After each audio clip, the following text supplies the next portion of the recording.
This is a simple problem in mechanics where two particles have collided and they were going at specific velocities before, and afterwards they're going in different velocities.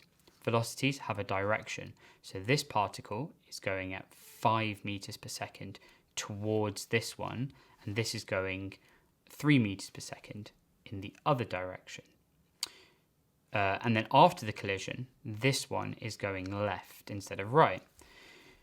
As energy is always conserved, what happens before and after is equal. So we're going to now do the mass times the velocity plus the mass times the velocity. M1 is going to be 1 kilo and M2 is going to be 2 kilos.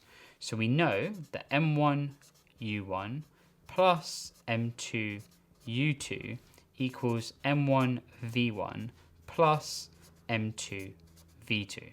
So let's plug everything in.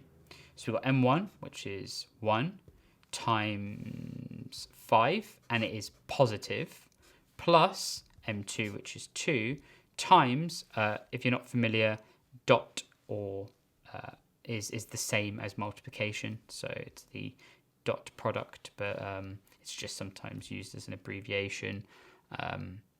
You should be familiar with that. And then minus 3. So 2 times minus 3, because it's going left, it's negative. Then you're going to have M1, which is 1 times minus 4, because it's going left.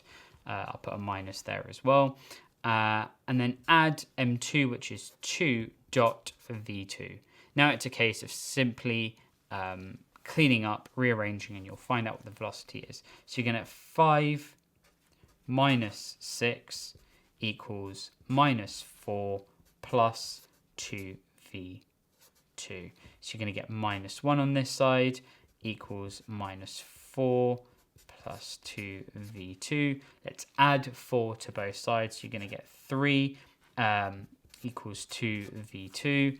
And that means v2 is going to be 3 over 2 or 1.5.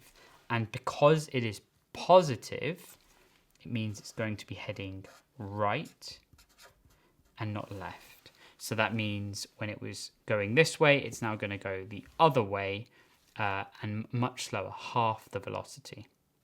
Simple.